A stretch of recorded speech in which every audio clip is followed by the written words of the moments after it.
Hi friends, welcome back to my channel. Today I am finally putting out my most requested video, and that is textbooks that I recommend for self-study and for anyone interested in pursuing physics or astrophysics. I swear, like every other video, I'm always getting a comment on what textbooks that I recommend. So today I'm finally going to be giving you guys some recommendations for textbooks that I've enjoyed reading and textbooks that I've come across throughout my academic journey.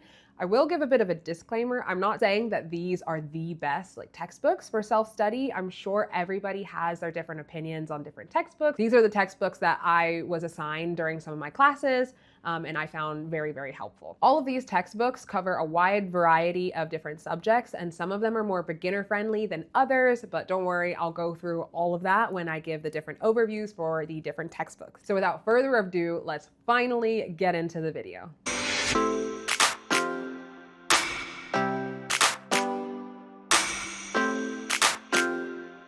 The first textbook in line that I have is called The Fundamentals of Physics, and it's by Halliday, Resnick, and Walker. Now, this is a very classical, introductory level physics textbook, commonly used for undergraduate students who are just beginning their physics journey, and you don't need to have any kind of prior physics background besides maybe high school level physics. But when I started undergrad, I had never taken any kind of physics class, so you'll be fine even without any kind of physics background. But it goes over literally all of the concepts from mechanics, thermodynamics, electricity, and magnetism. Very, very beginner friendly, super easy to read, and you really start to be able to grasp all of the conceptual aspects of physics, and it's not super theoretical, which can be very confusing. Once you have a really good conceptual idea of what's going on at the very basic principles of physics, solving super complex and mature problems just become that much easier going forward. So I highly recommend this textbook for beginners. So I would say that the pros of this textbook is that it's super beginner friendly. There are a plethora of worked examples at all of the ends of the different chapters.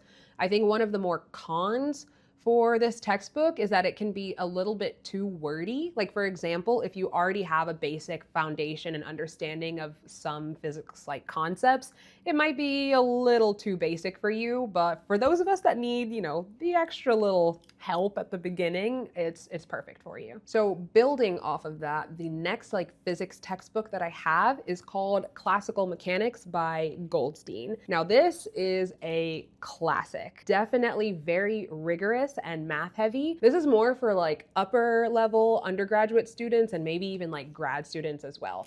The tone of this textbook is very, very math heavy, very theoretical, almost old school, but it's great. It goes through a lot of interesting topics in physics, such as your Hamiltonians, your Lagrangians, you talk about perturbation theory. This textbook really gets into the nitty gritty of physics. And if you want to understand physics the way that a physicist would and should, this is definitely the textbook for you. I would not say that this is beginner friendly at all, but I do highly recommend this. I used this when I was an undergraduate taking upper classical mechanics classes, and it was a pretty good read. Difficult at times, and it's not very dense in terms of practice problems. You really just talk about the theoretical topics itself, and there are a lot of derivations as well. So if you're looking for practice problems to do, this is not the textbook for you. The pros for this textbook is that it's very elegant. It covers a wide range of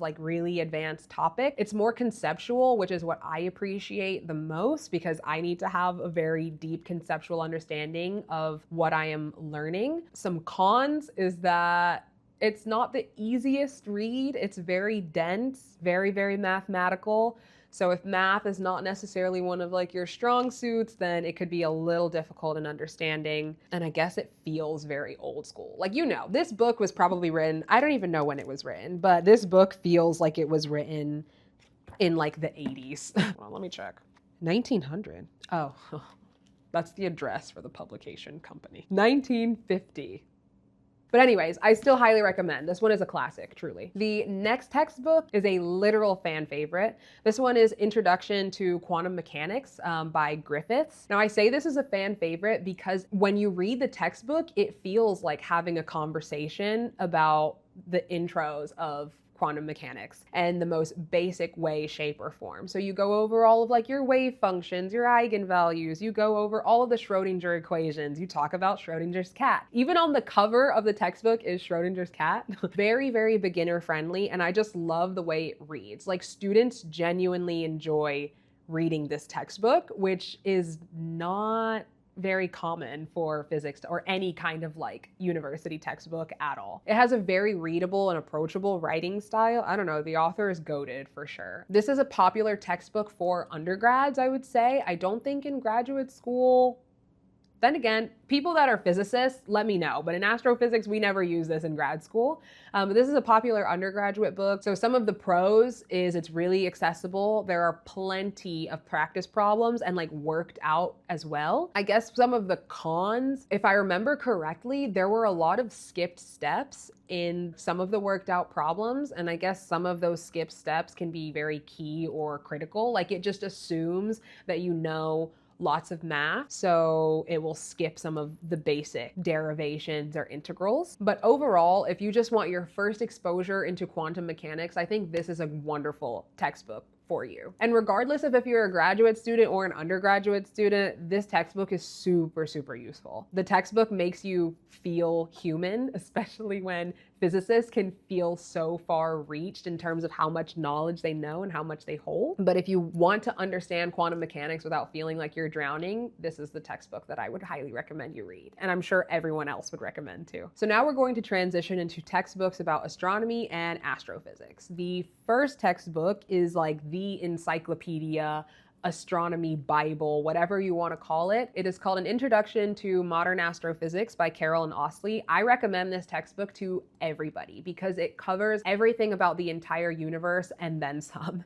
So it covers everything from cosmology, galaxies, stars, solar system, radiative transfer, everything that you possibly need to know. There are so many different subfields in this one textbook alone. It's literally 1,300 pages. Everyone refers to Carroll and Ostley. So I highly recommend. It's definitely beginner friendly for undergrads. If you're a very motivated, like amateur astronomer just wanting to understand, I also recommend this. There are beautiful pictures and diagrams, and it's broken down very easily and very well. Highly recommend. Pros is it covers everything. Very, very easy for self-study. And like I said, a lot of beautiful figures, images, and plots. Some of the cons, I mean, it is really long, but it's kind of long for a reason. You cover all of astrophysics. And I guess another con is that there aren't a lot of problem sets in it either. So if you're looking for that to get some practice in, I wouldn't recommend this textbook for you. To build off of that, a textbook that I also recommend is An Introduction to Modern Stellar Astrophysics,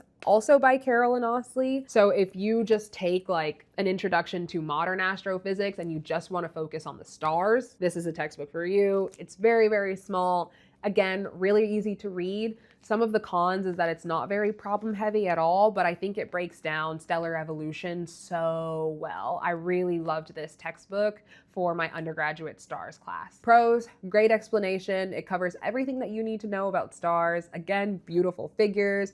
I guess one of the cons is that there's a little bit of overlap between the big Bible. I guess another con is it's not super physics heavy, like it's more conceptual, if that's a con for you, but for me, that's a pro. Again, if you're looking for like very basic level overview stuff, I highly recommend like pretty much anything Carroll and Ostley. The next textbook on the list is called An Introduction to Modern Cosmology by Andrew Little. This is another very, very, very beginner friendly textbook introducing concepts of cosmology such as like dark matter, cosmic microwave background, fluctuations, perturbations, and like general broad universe structure formation. It's about like 200 pages or so. Highly recommended for undergraduate students, and also even if you're just like in high school as well. There is hardly any math in this textbook because I don't think the author wants to drown the readers in general relativity stuff.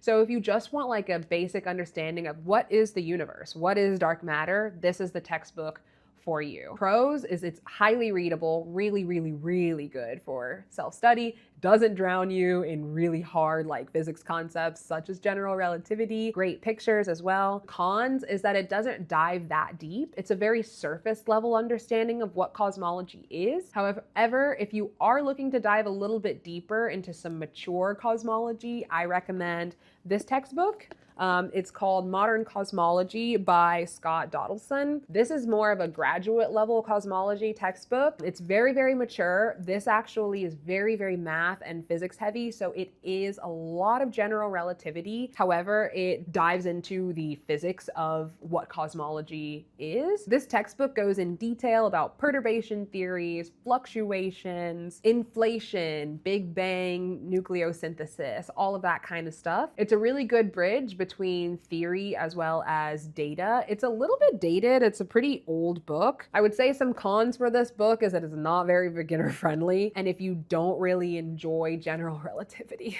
like me, as well as statistical mechanics, it can be a hard read. So if you are a very ambitious undergrad, I would say give it a try.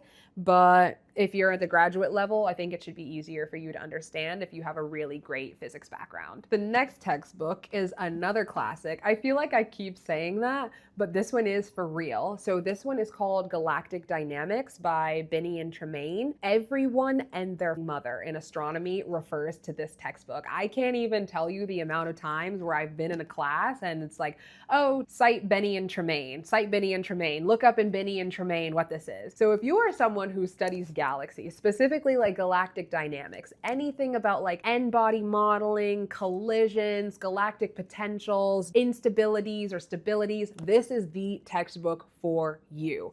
A certified classic. It's very, very like comprehensive, I would say. It's a thoroughly written textbook. It doesn't have a lot of worked examples or anything, but it is very, very math heavy. Like there are a lot of derivations and equations in this one. So if you're interested in like modeling, like specifically n-body modeling, anything theory related on galaxies, this is the textbook for you. However, if you are looking for like the observational counterpart to galactic dynamics, there's also Galactic Astronomy, and this is written by James Binney again, and also Michael Merrifield. This one mainly focuses on properties of the Milky Way in terms of observations. And I also think because this is a bit older, some of this is a kind of dated, but I still recommend this book. It goes over a series of different like observational techniques as well as like galaxy modeling too. So if you're curious about what we as astronomers actually observe and how we study galaxies, I think this is a really good textbook. This is like the standard to Milky Way structure and references as well. So you will also see this heavily cited